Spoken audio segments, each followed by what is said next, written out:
দাড়িপাল্লার বাইরে পরিচিত যেই প্রতীক সেটা হচ্ছে হাত পাখা। সেই হাত পাখা না থাকাতে তারা একটু হোঁচট খেলো। জামাতের এককভাবে থাকলো কিন্তু 179টা। 179টা দিয়ে ফাইট করতে হবে 285টা।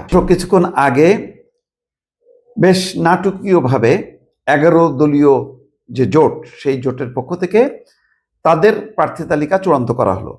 সেখানে প্রথমে দেখালো তারা ইসলামী আন্দোলন 45, কিন্তু ফাইনালি যখন ঘোষণা করলো তখন আর ইসলামী আন্দোলনটা বাদ থাকলো। সম্ভবত তাদেরকে দিয়ে রাখলো 47টা আসন। এখন তারা অফিসিয়ালি যেটা অ্যানাউন্সমেন্টটা করছে সেটা হচ্ছে 253টা আসনে ইসলামী আন্দোলনকে বাদ দিয়ে তারা 253টা আসনে তারা প্রার্থী তালিকা চূড়ান্ত করলো। তার মানে তাদের জন্য ইসলামী আন্দোলনের জন্য 47টা রেখে দিল। আগে মানে সকাল থেকে জানা যাচ্ছিল 50টা আসন, যেটা বিভিন্ন গণমাধ্যমে প্রকাশ হয়েছে, কিন্তু এখন দেখা গেল যে না, তাদেরকে আর 50টাও দিল না, আরো 3টা কম দিল, 47টা। সেই অর্থে এখন যেটা দাঁড়াচ্ছে, জামাতে ইসলাম আরো 190টা তাদের মানে আসনে নির্বাচন করার কথা ছিল, সেটা কমে যে এখন 179টা। এনসিপি 30টা 30-এ থাকলো। খেলাফত মজলিস, বাংলাদেশ খেলাফত মজলিস 20, আর শুধু খেলাফত মজলিস 10। এলডিপি কর্নেল অলি আজকে সংবাদ সম্মেলনে তিনিও ছিলেন, জামাতের আমির শফিকুর রহমানের পাশে তিনিও ছিলেন।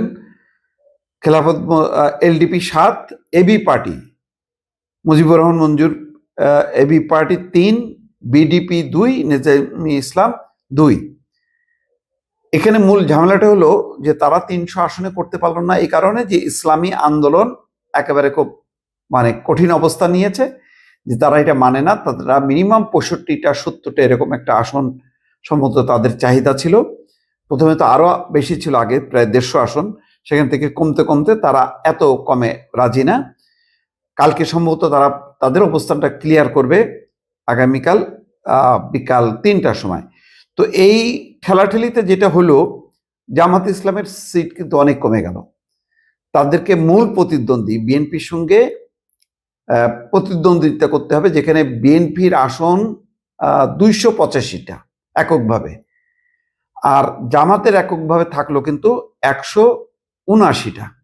179টা দিয়ে ফাইট করতে হবে 285টা। এটা বেশ মানে সামঞ্জস্যহীন বা ভারসাম্যহীন বলা যায়।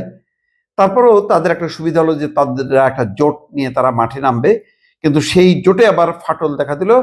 তাদের যে মূল শক্তি ছিল 2 নম্বর অবস্থানে, যে ইসলামী আন্দোলন থাকলো না। ইসলামী আন্দোলন না থাকাতে এনসিপি 2 নম্বরে চলে আসলো। এখন তারা বলতে পারবে জামাত এনসিপি জোট। আগে কিন্তু সেটা বলতে পারতো না। আগে হয়তো ছিল জামাত আন্দোলন জোট, মানে ইসলামী আন্দোলন। যাক, একটা বজগট বাঁধলো আর কি শেষ পর্যন্ত। একেবারেই শেষ মুহূর্তে এসে আজকে এইভাবেই তাদেরকে ঘোষণা দিতে হলো। তবে যেহেতু তারা ইসলামী আন্দোলন একটু বেকায়দায় পড়লো, এখানে 11 দলীয় জোটের মধ্যে 10টা রাজনৈতিক দল আজকে সংবাদ সম্মেলনে ছিল এবং তারা যুগপৎভাবে ঘোষণা করলো। সব মিলায় তারা ঠিক, যেহেতু একটা বড় পার্টি হাত পাখা, এখানে দাড়িপাল্লার বাইরে পরিচিত যেই মানে প্রতীক সেটা হচ্ছে হাত পাখা। সেই হাত পাখা না থাকাতে তারা একটু হোঁচট খেলো। এখন হয়তো ইসলামী আন্দোলন তারা তো আর 45টি রাজি হবে না। তারা মানে যতটা সম্ভব হয়তো 100, 150, 200 আসনে তারা প্রতিদ্বন্দ্বিতা করবে। হয়তো জানি না এর মধ্যে তারা অন্য কোনো দলকে যুক্ত করতে পারবে কিনা।